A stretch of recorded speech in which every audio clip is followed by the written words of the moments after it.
বন্ধুগণ, আমরা এখন অনেক সময় এই মে দিবস পালন করছি, যখন আমাদের অগণিত নেতাকর্মী শুধুমাত্র গণতন্ত্রের অধিকার ফিরিয়ে আনার জন্য, ভোটের অধিকার ফিরিয়ে আনার জন্য আন্দোলন করতে গিয়ে, সংগ্রাম করতে গিয়ে তারা এখনো কারারুদ্ধ হয়ে আছে। আমাদের অগণিত নেতাকর্মী তার সাজা প্রাপ্ত হয়েছেন, তাদেরকে বিভিন্ন মেয়াদের কারাদণ্ড দেওয়া হয়েছে। আমাদের দুঃখ হয়, কষ্ট হয় যখন আমরা দেখি যে আওয়ামী লীগের সভানেত্রী তিনি তার বক্তব্যের মধ্য দিয়ে বলেন যে কি এমন ঘটলো যে বাংলাদেশে অতি বাম অতি ডান একসাথে তারা আজকে আমাকে উৎখাত করতে চায়। সমস্যাটা ওই জায়গাতেই যে আপনারা সেটা বুঝতে পারেন না যে কি ঘটেছে, অথবা বুঝেও না বোঝার ভান করেন। আজকে শুধু অতি বাম অতি ডান নয়, আজকে সমগ্র বাংলাদেশের, কিছুক্ষণ আগে সালাম বলছে, সমস্ত মধ্যপন্থী শুধু নয়, সব মানুষ যে কোনো পঞ্চারি হোক, তারা মনে করছে যে এই সরকারের আমলে তাদের ন্যূনতম যে অধিকার, সেই অধিকারটুকু কেড়ে নেওয়া হয়েছে। বন্ধুগণ, উনি আরেকটা কথা বলেছেন যে আমাদের অপরাধ কি? আমাদের অপরাধ, আপনারা গণতন্ত্রকে ধ্বংস করেছেন। সমস্ত প্রতিষ্ঠানগুলো, গণতান্ত্রিক প্রতিষ্ঠানগুলোকে আপনারা ধ্বংস করে দিয়েছেন। আপনার জনগণের যে ন্যূনতম অধিকার, যে 5 বছর পর পর সে তার প্রতিনিধি নির্বাচিত করবে, পার্লামেন্ট নির্বাচিত করবে, সেই অধিকারটুকু তারা আপনারা কেড়ে নিয়েছেন। এখন এটাকে এমন একটা প্রহসনে, তামাশায় পরিণত করেছেন যে আপনারাই বলেন এটা একটা দামি ইলেকশন, দামি ক্যান্ডিডেট, আপনারাই আপনাদের মতো তাদের তৈরি করেন, সেভাবে আপনারা এই দেশে এই দেশ পরিচালনা করছেন। আমি বক্তব্য দীর্ঘ করবো না, আপনারা একটু পরে দাঁড়িয়ে করবেন। আমি শুধু আপনাদেরকে এটুকু বলতে চাই ভাই, যে অনেক ত্যাগ আমরা স্বীকার করেছি, আমাদের অনেক ভাই গুম হয়ে গেছে, খুন হয়েছে, মিথ্যা মামলায় জর্জরিত হয়েছে। আমাদের নেত্রী দেশনেত্রী বেগম খালেদা জিয়া তিনি এখনো কারাগারে রয়েছেন, বন্দী অবস্থায় মিথ্যা মামলায় সাজাকে। আমাদের ভারপ্রাপ্ত চেয়ারম্যান জনাব তারেক রহমান, তাকে আজকে মিথ্যা মামলায় সাজা দিয়ে তাকে বিদেশে নির্বাসিত করে রাখা হয়েছে।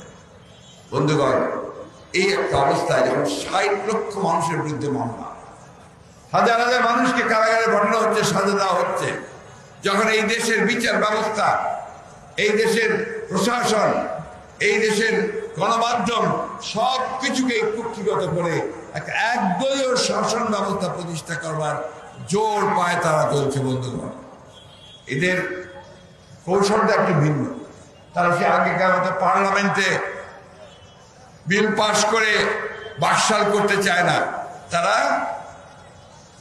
গণতন্ত্রের একটা লেবাস রেখে দিয়ে, ছদ্মবেশ রেখে দিয়ে, তারা গণতন্ত্রের সমস্ত প্রতিষ্ঠানগুলোকে ধ্বংস করে দিয়ে জনগণকে দমন করে তারা একদলীয় শাসন ব্যবস্থায় প্রতিষ্ঠা করে দেবে। বন্ধুগণ, আমি জানি যে আপনারা অনেকেই ক্লান্ত, আজকে সারাদিন এই রৌদ্রের মধ্যে এখানে এসেছেন, এবং এটাই আবার প্রমাণ করে যে বিএনপি শুধু নয়,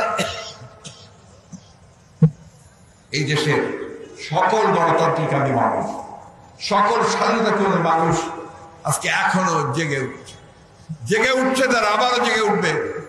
বন্ধুগণ, আমি আগে অনেকবারও বলেছি যে বিএনপি হচ্ছে সেই ফিনিক্স পাখির মতো, যে সমস্ত ধ্বংসাবশেষ থেকে আবার জেগে উঠে, এবং জেগে উঠে সে তার পাকা ছড়িয়ে আবার সেই আন্দোলন, বিপ্লব এবং স্বাধীনতার কথা, গণতন্ত্রের কথা আমি এইবার বলবো।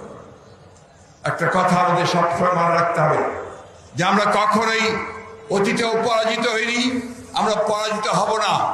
আমরা আমাদের যে লক্ষ্য, বাংলাদেশে আমরা গণতন্ত্র প্রতিষ্ঠা করব, ভোটের অধিকার ফিরিয়ে আনবো।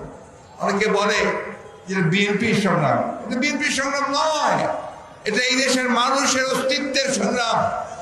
তার যে অধিকার, সে অধিকারকে ফিরিয়ে আনার সংগ্রাম।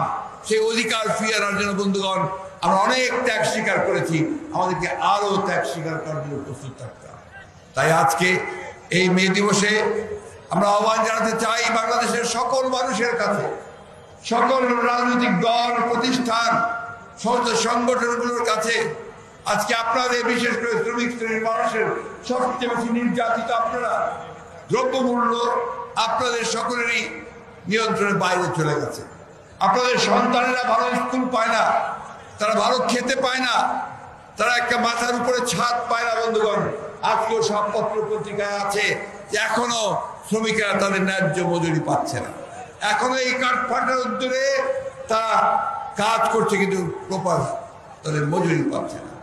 তাই বন্ধুগণ, আজকে আসুন, আজকে দেখুন আবার তারা জ্বালানির মূল্য বৃদ্ধি করেছে। এই মূল্য বৃদ্ধি করে কার লাভ হয়? লাভ হয় তাদের, যা এখান থেকে মুনাফা নেবে। আজকে সমগ্র বাংলাদেশে তারা একটা লুটপাটের রাজত্ব প্রতিষ্ঠা করেছে, ব্যাংকগুলোকে গিলে ফেলেছে, তারা আজকে সমস্ত আর্থিক প্রতিষ্ঠানগুলোকে গিলে ফেলছে, তারা ব্যবসা বাণিজ্য কবজা করেছে। এবং এখন গ্রামের মধ্যে, বিশেষ করে গ্রামের মধ্যে তার বিরোধী মত পথ যারাই আছে তাদের যে ব্যবসা বাণিজ্য সম্পদ সবকিছু তারা নাশ করে নিচ্ছে। তাই বন্ধুগণ, এখন আর আমাদের চুপ করে বসে থাকলে চলবে না, আমাদেরকে জেগে উঠতে হবে। আমাদের সকলকে আজকে ঐক্যবদ্ধ হয়ে আমি আহ্বান জানাচ্ছি, আজকে সকল রাজনৈতিক দল, মত পথ, সংগঠন, ব্যক্তি, বিশেষ করে শ্রমিক সংগঠনগুলোকে, আপনারা সবাই ঐক্যবদ্ধ হন, আপনাদের অধিকারকে আপনারা ফিরিয়ে আনার জন্য আন্দোলন সংগ্রামে ঝাঁপিয়ে পড়েন। এবং আন্দোলন সংগ্রামের মধ্যে দিয়েই আমরা আমাদের যে স্থিত লক্ষ্য, জনগণের যে ভোটের অধিকার, সেই অধিকারকে আমরা ফিরিয়ে আনবো, শ্রমিকদের অধিকারকে ফিরিয়ে আনবো, কৃষকের অধিকারকে ফিরিয়ে আনবো।